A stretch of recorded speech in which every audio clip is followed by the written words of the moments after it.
Terima kasih Bapak Ibu, dipersilakan duduk kembali.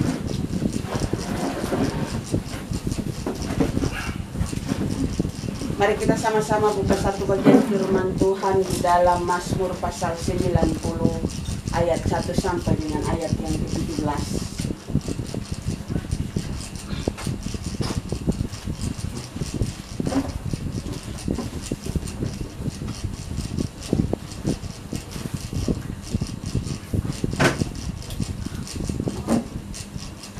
Dengan perikop Allah tempat perlindungan yang kekal. Doa Musa abdi Allah. Tuhan, Engkaulah tempat perteduhan kami turun-temurun. Sebelum gunung-gunung dilahirkan dan bumi dan dunia diperanakan, bahkan dari selama-lamanya sampai selama-lamanya, Engkau Allah.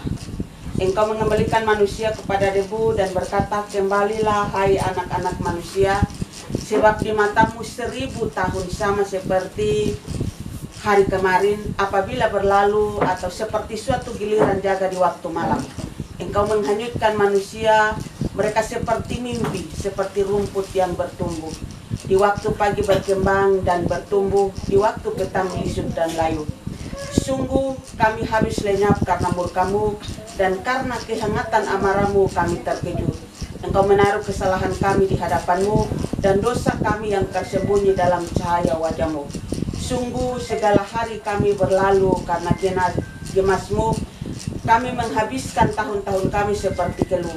Masa hidup kami 70 tahun, dan jika kami kuat 80 tahun.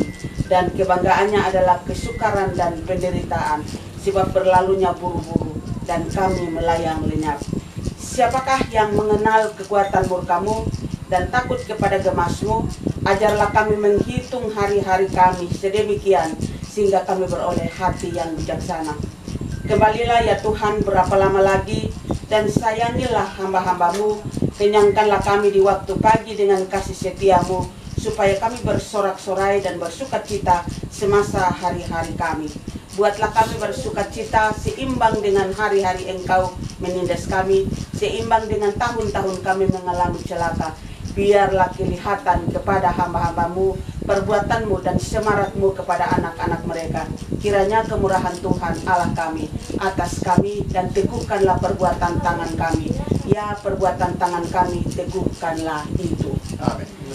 Bapak Ibu yang diberkati oleh Tuhan, kalau kita tidak memahami, kadang-kadang kita menganggap firman Tuhan ini hanya disampaikan atau dibaca pada saat orang sedang ada di dalam suatu pergumulan, atau biasa lebih identik saya lihat itu orang yang sedang berduka, kemudian itu disampaikan untuk menguatkan.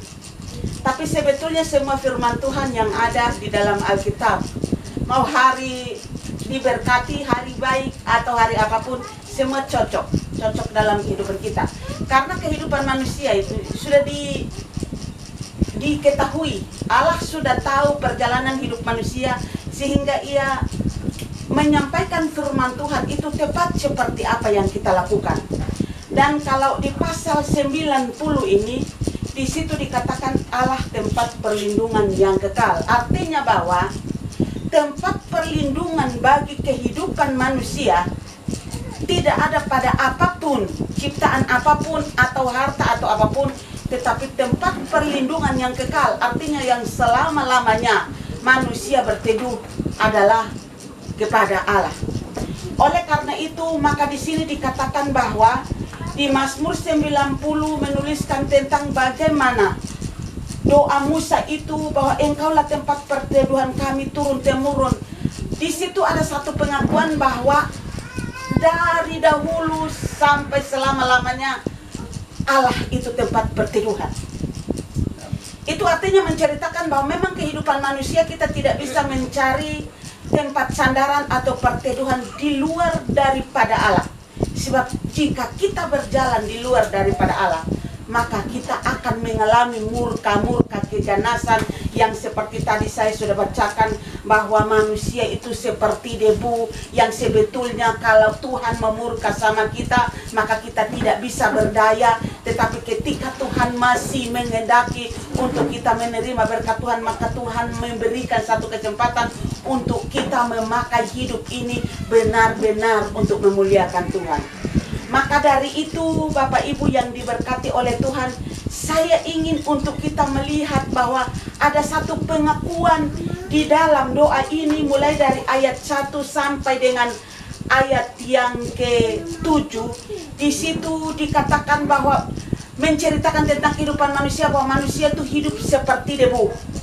Saudara tahu debu ini kalau pada saat angin tiup dan musim panas dia terbang entah kemana, tetapi kita tidak pernah tahu lagi, dan hanya kita lihat ada kotoran yang menempel entah di kaca atau di seng atau di daun atau di mana. Jadi dibilang hidup manusia seperti begitu. Artinya bahwa memang manusia itu dia tidak memiliki kekuatan apapun selain daripada dia bersandar kepada Allah. Kemudian di situ dikatakan lagi bahwa manusia itu seperti kembang.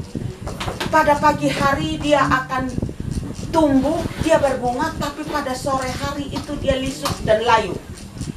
Itu menjadikan suatu contoh yang mau dibilang secara sederhana untuk kita memahami. Melalui contoh-contoh itu kita tahu bahwa sebenarnya manusia tidak memiliki kekuatan jika bukan Tuhan yang memberi kekuatan itu. Maka itu dari situ dikatakan lagi di ayat yang ke-7, merupakan satu pengakuan yang sungguh bahwa sungguh kami habis lenyap karena murkamu, dan karena kehangatan amarahmu kami terkejut. Artinya bahwa ketika manusia hidup tidak bersandar kepada Tuhan dan mereka terus melakukan dosa, maka dikatakan mereka akan benar-benar lenyap oleh karena murka Tuhan itu. Bapak Ibu yang diberkati oleh Tuhan, kalau kita merenungkan sebagaimana tadi kesaksian daripada Bapak Ibu yang kita kunjungi di tempat ini tentang bagaimana Tuhan berkarya. Lalu setelah itu saya merenungkan, di bawah daripada itu dikatakan bahwa ajarlah kami menghitung hari-hari kami sedemikian hingga kami beroleh hati yang bijaksana. Kemudian di atas masa hidup kami 70 tahun, dan jika kami kuat 80 tahun, dan kebanggaannya adalah kesukaran dan penderitaan, sebab berlalunya buru-buru dan kami melayang lenyap. Dari situ kita tarik kesimpulan bahwa Tuhan memberikan satu gambaran tentang kehidupan manusia. Tadi gambaran bahwa manusia itu seperti debu dan tidak berarti dan tidak berdaya. Kemudian manusia itu seperti kembang rumput yang pada pagi hari dia tumbuh, kelihatannya indah, tapi pada sore hari dia akan lisut dan layu. Lalu dari situ di ayat yang berikut firman Tuhan mengajarkan kepada kita bahwa masa hidup manusia itu 70 dan 80 kalau dia kuat, dan selebihnya adalah penderitaan dan kesukaran. Dan ayat yang ke-12, ajarlah kami menghitung hari-hari kami sedemikian hingga kami beroleh hati yang bijaksana. Kenapa demikian? Tuhan memberikan batas waktu sesuai dengan yang ada dalam Alkitab, bahwa sudah digariskan 70 tahun dan kalau kuat 80 tahun. Saudara coba renungkan, bagi suami istri yang tadi berulang tahun 141, 140. Coba mulai dikurangi dari 70 kurang 40 berarti tinggal 30. 70 kurang 41 berarti 29, makin kecil kan? Ya. Kalau orang usianya itu masih di bawah 50, dia menganggap usia 30 itu waktu masih panjang, iya kan? Ya, taruh betul. Ya. Tapi kalau kami yang usia 50, kami hitung ini 20 tahun tinggal waktu Tuhan panggil kami pikir ini waktu cepat sekali. Makanya firman Tuhan, hitunglah hari-hari hidup kamu supaya kamu beroleh hati yang bijaksana. Kenapa? Kalau kamu tahu bahwa usia itu dia terlalu cepat berlalu, maka hari-hari hidup kamu yang 70 tahun sebetulnya seperti hari kemarin. Pergunakan hidup itu untuk cari Tuhan. Itu yang benar-benar Tuhan tuliskan di dalam, bahwa kalau kamu menghitung hari-hari hidup kamu, artinya bahwa hari-hari hidup kita itu, kita mulai hitung 1 tahun itu 365 ya. Kalau Ibu Rahma 365 kali 40. Kira-kira hidup di bumi sudah berapa ratus hari. Demikian juga Pak Robi, kalau saya ini yang sejujurnya itu 53, jalan 53, itu berarti coba dikalikan 365 kali dengan 50 sekian tahun, baru dihitung kira-kira berapa hari yang saya sisa ini. Apakah saya pakai sebagian untuk Tuhan, sebagian untuk saya, ataukah semuanya untuk kehidupan saya, atau semuanya untuk Tuhan? Nanti kembali sampai rumah baru silakan masing-masing hitung usianya, kemudian kalikan 1 tahun 365, baru dikalikan dengan sisa usia yang sudah selesai, baru nanti hitung sisa usia yang masih ada, kemudian hitung hari-hari itu, baru tahu kalau saya hidup seperti begini, saya pakai ini untuk kerja, kemudian nanti kalikan ya, kalikan dengan 6 hari Tuhan kasih untuk bekerja buat hidup, ya, oke? Kita sepakat ya, Tuhan bilang 6 hari lamanya kamu bekerja. Hari yang ke-7 adalah hari di mana kamu cari Tuhan. Coba Bapak Ibu kalikan dengan sisa hidup itu, kemudian kasih keluar 6 harinya untuk bekerja buat kehidupan pribadi, lalu 1 hari yang itu hari yang terakhir untuk Tuhan. Coba kira-kira hari untuk Tuhan berapa waktu yang kita pakai untuk mencari Tuhan, lalu hari untuk Tuhan itu berapa waktu yang kita curi untuk hidup kita. Itu nanti dikalikan, Bapak Ibu akan tahu. Dari situ baru kita, oh pantasan Tuhan bilang, ajarlah kami menghitung hari-hari hidup kami sedemikian agar kami memiliki kebijaksanaan. Artinya apa?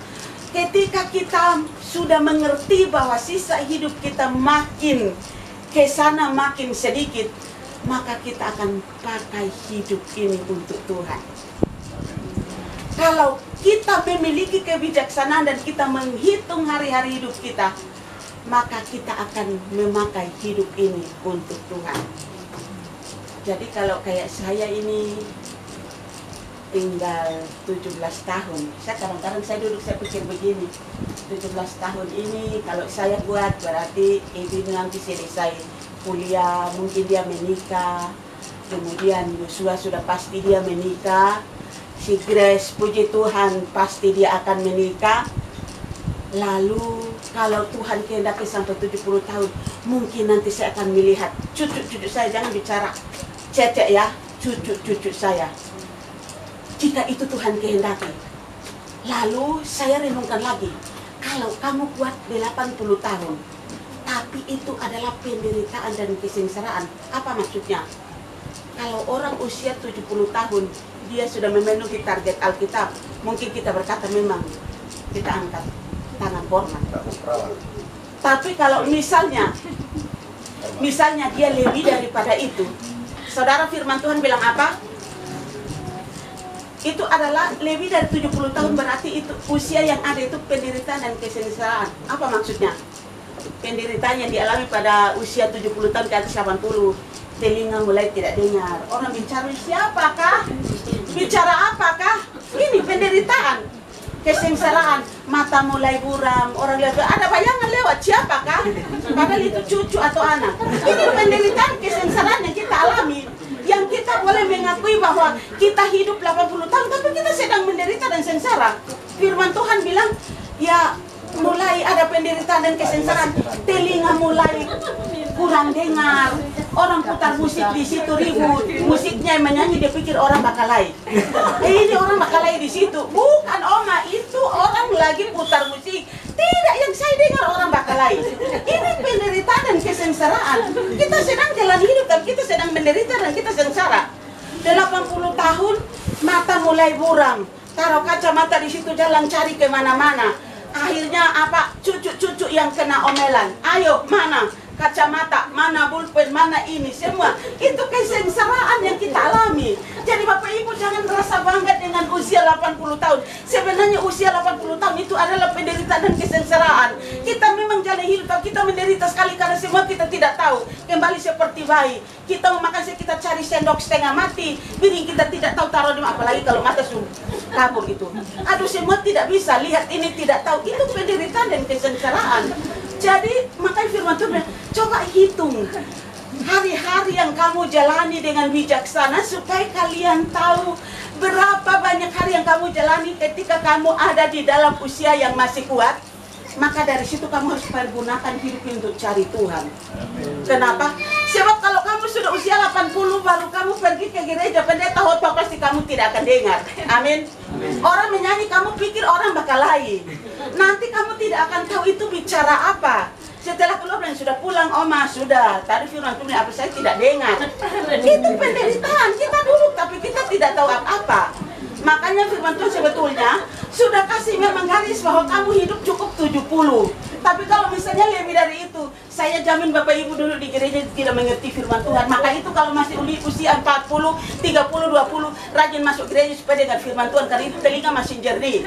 Tapi kalau malas masuk, bagaimana bisa mengerti firman Tuhan? Oleh karena itu, maka hari ini firman Tuhan berbicara kepada kita yang hadir untuk kita pakai hidup ini selagi masih muda, cari Tuhan. Selagi telinga belum ada kesengsaraan, cari Tuhan. Supaya firman Tuhan disampaikan, kita mendengar. Sebab kalau sudah mulai terganggu, kita duduk tapi kita tidak dengar apa yang pendeta bicara. Kita lihat pendeta mulutnya mungkin sedang bergerak, tapi kita tidak tahu apa yang dia bicara. Itu penderitaan dan kesengsaraan yang mau tidak mau kita harus jalani Bapak Ibu. Maka ini saya sampaikan kepada Bapak Ibu, pergunakan hidup. Jangan menganggap bahwa usia 30-40 itu masih usia yang Tuhan tentukan untuk kita hidup masih panjang. Tidak, itu sudah sangat mudah. Makanya saya bilang kalau seperti kami menganggap, saya kadang-kadang saya dulu pikir ini saya bisa mencapai 70 atau tidak. Karena saya ingin lihat anak cucu saya, mungkin mereka itu berhasil, setidaknya mereka sudah menikah, berkeluarga, dan saya itu dengan suaminya jalan baik, dengan istrinya jalan baik, rumah tangga mereka baik, baru Tuhan panggil. Tapi saya pikir lagi, bayangkan sampai di 80, nanti cucu-cucu datang bilang, Oma di mana? Saya bilang siapa yang cari-cari, karena saya tidak tahu, saya tidak lihat, dan saya bertanya-tanya. Maka itu saya renungkan itu terus, akhirnya saya berpikir, selagi telinga saya masih normal, maka saya pakai setiap ibadah saya hadir untuk saya dengar firman Tuhan. Karena apa? Ada masa di mana kita tidak bisa dengar firman Tuhan lagi, karena telinga dan mata sudah mulai terganggu. Kadang-kadang juga nanti cucu-cucu bilang, mau Oma pergi gereja, siapa mau tuntun orang tua itu? Jalan berbuat tarik-tarik kendaraan banyak, tarik ke sana kemari. Bagaimana kita mau jalan terus atau kita mau pergi untuk tarik orang tua? Oleh karena itu Bapak Ibu yang diberkati oleh Tuhan, firman Tuhan mengajarkan kepada kita yang paling utama adalah mari kita hitung hari-hari sisa hidup kita. Berapa yang masih tinggal pada kita? Mulai dari hari, bulan, sampai tahun. Mulai dari usia kita. Sekarang dikurangi dengan yang sudah lewat. Karena biasa Bapak Gembala bilang apa? Kalau kita ulang tahun itu, kita jangan bangga bahwa kita punya usia tambah. Tapi harusnya kita bersedih karena Tuhan mulai kurangi. Setiap tahun Tuhan kurangi satu tahun. Tidak sadar begini sudah rambut cuputi, tidak sadar begini kita sudah mulai raba-raba, tidak sadar begini kita sudah mulai bicara sudah tidak nyambung. Orang lain bicara ini kita jawab lain dan jadi ribut dalam rumah. Oleh karena itu maka mari kita menghitung hari-hari hidup kita. Kalau hari-hari hidup kita masih banyak, Tuhan berikan kesempatan, mari kita pakai hidup ini untuk mencari Tuhan. Sebab ada waktu di mana kita tidak bisa lagi mencari Tuhan karena penderitaan dan kesengsaraan yang tadi. Jalan saja kaki sudah sakit-sakit, asam urat, bikin lutut sampai naik turun tidak bisa. Duduk di bangku gereja mau bangun orang harus tuntut. Yang seperti begitu saya jamin anak cucu pasti tidur siapa bikin repot lagi kan saya di rumah. Maka itu masih muda itu jangan pemalas sembahyang. Cari Tuhan supaya masa mudamu itu kau pakai untuk Tuhan. Pada saat engkau sudah tua, anak-anak cucu tidak tahu engkau masih bisa tinggal di rumah kau berdoa, Tuhan tahu. Tapi kalau masih muda tidak mau cari Tuhan, kemudian nanti kalau tua tambah anak cucu tidak mau tetap tinggal di situ. Bapak Ibu yang diberkati oleh Tuhan, mari kita renungkan firman Tuhan ini dengan baik dan kita lakukan dalam hidup ini. Karena apa? Tujuan firman Tuhan disampaikan untuk bagaimana kita kembali melihat ke belakang apa yang sedang Tuhan inginkan dalam kehidupan kita. Karena Tuhan mau supaya kita hidup menjadi orang-orang yang taat dan setia. Ketaatan dan kesetiaan itu tidak bisa dipaksakan, tetapi disampaikan. Dan ketika kita memiliki hati yang bijaksana sesuai dengan firman Tuhan, maka kita akan menerima ketaatan itu dan kesetiaan itu kita lakukan dalam hidup. Karena Tuhan mau akhir daripada semua firman Tuhan yang kita renungkan adalah ada kesaksian bahwa Tuhan baik dan menyertai kehidupan kita. Kalau saya mau tanya, Siapa yang mau hidup usia 70, 80 dan lebih, saya jamin semua kita duduk itu pasti takut mati dan semua pasti maunya begitu. Sekarang saya mau tanya lagi, kalau misalnya Tuhan bilang kamu jalani sampai ke situ tapi kamu punya penderitaan seperti begini-begini, pasti semua berkata kami tidak mau menderita, pokoknya hidupnya maunya enak saja. Sekarang begini, Tuhan mau kasih berkat kepada kita, kita menerima terus, tapi kita sendiri tidak pernah tahu bersyukur kepada Tuhan. Apa yang akan terjadi dengan kehidupan ini? Maka itu firman Tuhan pada malam hari ini. Saya ingin untuk mengingatkan kita semua, mari kita melihat kehidupan kita di hadapan Tuhan sesuai dengan ayat 1 bahwa Allah adalah tempat perlindungan. Allah adalah tempat perteduhan. Oleh karena Allah adalah tempat perteduhan, kita hitung hari-hari hidup kita dan kita mulai mengurangi dengan firman Tuhan bahwa 70 tahun atau 80 tahun sisa daripada itu, maukah kita pakai hidup ini untuk mencari Tuhan ataukah kita pakai hidup ini untuk kesenangan hidup kita sendiri? Banyak orang sampai hari ini mereka juga masih sedang berjuang bagaimana untuk melawan keinginan daging, untuk bagaimana mereka mencari Tuhan. Tetapi firman Tuhan pada malam hari ini, Dia ingatkan kepada kita supaya kita pada akhirnya masa tua kita memiliki sukacita karena kita hidup di dalam Tuhan. Bapak Ibu, kehidupan di dalam Tuhan untuk sementara kalau orang masih menjalani hidup waktu saat muda, dia menganggap itu biasa. Tapi kalau masa tua, dia akan merasa ada satu keindahan, pemeliharaan Tuhan yang nyata dalam, sekalipun dia duduk dalam penderitaan dan kesengsaraan, tapi dia tetap tahu bahwa Tuhan pelihara sampai hari tuanya. Oleh karena itu Bapak Ibu, saya tidak panjang lebar di dalam menyampaikan firman Tuhan, tetapi kiranya kemurahan Tuhan akan nyata dalam setiap kehidupan Bapak Ibu.